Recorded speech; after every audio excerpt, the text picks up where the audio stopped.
Middlesbrough were going to make it to a European Cup final, you just thought they were crackers, wouldn't you really? In '86, just to survive in the third division, just to play football again was the limit of our ambitions.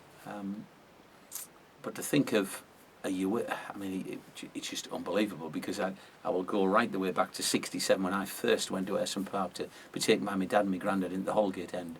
Now, this was a team that had in its time boasted George Hardwick, the only person to have captained a club, Middlesbrough, a country, England, and Great Britain as well in international, that had Wilf Mannion, one of the great players of the English game, Brian Clough, great goal scorer, Alan Peacock, great goal scorer, my hero John Hickman, a great goal scorer. So all these fantastic players in the history of a club, and we never got beyond the 6th round of the FA Cup.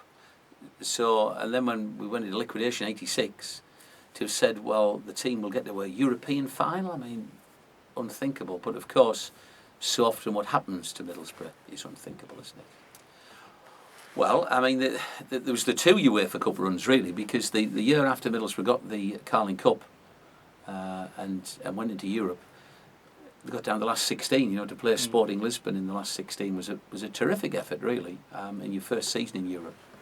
So I remember the European nights when we played the likes of just at the Riverside. All of a sudden you had these wonderful teams coming, Lazio for example, and the opening European game against, when we went all the way to Banica Strava, that's right, and Banica Strava at the Riverside in the opening match, and a big crowd there, and then to go to Ostrava and see James Morrison, one of the bright young talents from the academy, score the goal that ensured that we got through.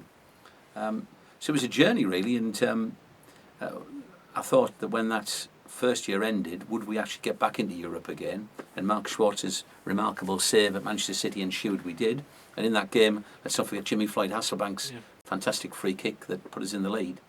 So year 2 in Europe, the way in which the game has just unravelled, it did become like the ultimate fairy tale, didn't it? The game against Basel, and then we could do it all again against Steaua Bucharest. But unfortunately, in the final, come up against a Sevilla team who were very, very good.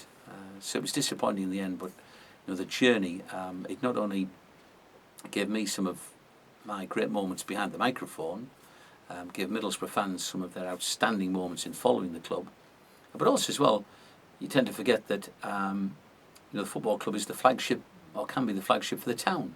And so for a number of people around Europe, their first contact with Middlesbrough will have been seeing Middlesbrough on TV, or seeing Middlesbrough come to play in their town or their city. So I think the football club was just a terrific ambassador for this area. And let's hope we can get back into Europe again. It comes with rock and back shot. The goalkeeper saves it. Macaroni, it's in! The greatest comeback since Lazarus! It's been completed. Massimo Macaroni, El Gladiatore! Magnificent, magnificent, magnificent. My eyes do not believe what I'm seeing, but the Boro have come back from the dead. But here's Stewie Downing. Downing then. Downing running beyond the fullback, whips a great looking ball in, header, goal! Massimo Macaroni! Massimo Macaroni! Macaroni's header! And Boro have struck a stick to the heart of Dracula's boys! Well, it was just unbelievable. It was one of those moments where I remember a football commentator, sadly no longer with us, Brian Moore, who was a great football commentator for the BBC, and probably people will remember him more for his work with ITV over many years. He was the guy who commentated on Arsenal's last-minute dramatic victory over Liverpool to lift the title at Anfield. And he once said, and he was right, that a commentator spends an awful lot of time in preparing for the match and making sure that you've got notes to hand, that you've got notes on all the players, that you know what might happen, what the significance is of the game, and that you work really hard to prepare. But the best game of football is when you leave the stadium and all the notes that you've prepared you've hardly used and you just put them all in the bin. I mean, it's very, very important that you prepare for every commentary, but he was right in the sense that sometimes in football matches you don't need your notes. You just describe what you're seeing because it's so exciting, it's so dramatic, and it's theatre, isn't it, really? So the game against Basel for Middlesbrough to get a last-minute winner with macaroni, I just thought that was probably one of the best games of football I've seen. And then to do it again against Steaua Bucharest when we were down and out, looking as if we're leaving the competition, Gareth Southgate coming off with an injury, Steve McLaren again putting the 4 strikers on, and then Stewie Downing, who remains one of the best young talents to come out of the academy, to put in a cross that begged to be headed into the back of the net. I can still see it now. Yeah. Macaroni almost horizontal as he dived towards it. It was just pure theatre and pure drama and everything. If you could write a script to commentate on a football match, to have your favourite team in a semi-final of a major European Cup to score a last-minute winner with a diving header, I mean, that's just about perfect, isn't it? And I was just fortunate enough to be able to convey that emotion and then, of course, rather rashly invite people around for Palmos.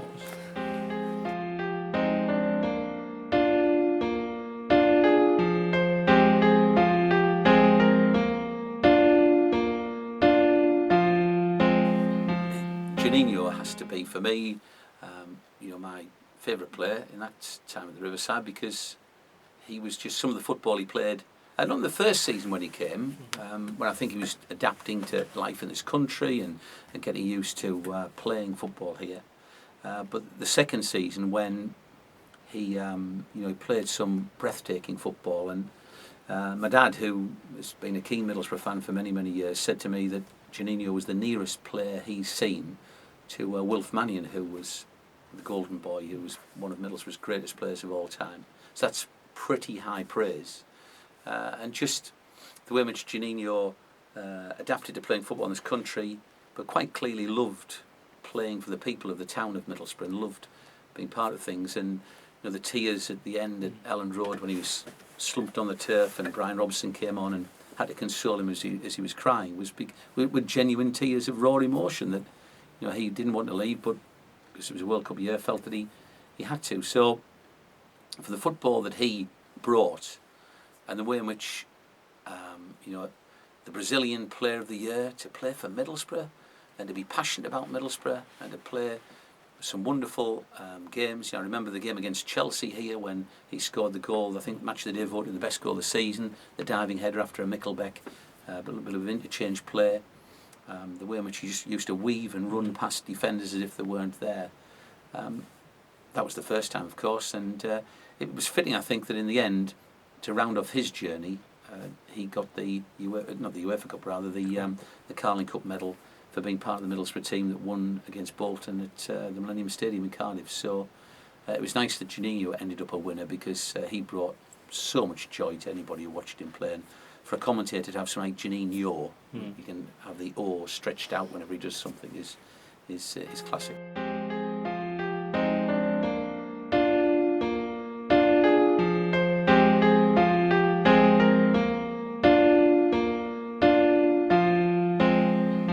Tony Mowbray is somebody who is very passionate about the area.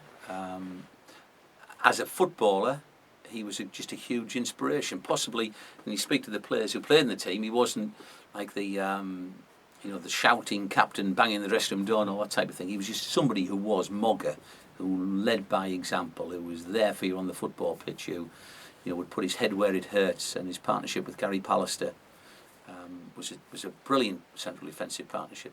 So Mogger, the player, leading the team out from liquidation, back-to-back promotions, captain of the club, well, his credentials go there.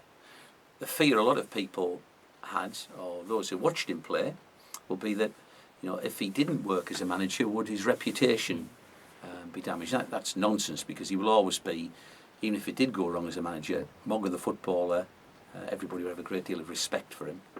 But he's proving that as a manager, I'm sure that he will go on to have huge success at the Boro. Let's face it, he took over a team that were in the bottom 3 in the Championship, who under the previous manager, Gordon Strachan, I mean, Gordon Strachan was one of the worst managers that I think I've come across in the history of the club. He was dreadful in PR terms. He brought players in who didn't achieve what he obviously wanted to do because the club had invested money in them. The team looks as if they're heading back to the third division again, or League One as it is now. So Tony came in, survival, 12th place first year, second year, 7th position, just outside the playoffs, unfortunately. He will encourage the young players to come through. He'll encourage the team to play football as he believes it should be played. There'll be no kick and rush ever under Mogger. And I just hope that the crowds do come back a little bit. And that next season the team can, as they did this year, compete for a place in the top 6. He's had to work under more difficult financial circumstances than probably any other Middlesbrough manager at the Riverside. And yet he goes about his work, sets out the team, and hopefully next season the team will go that one place or even a few more places above it and compete for a position back in the Premier League. But he's doing a fantastic job.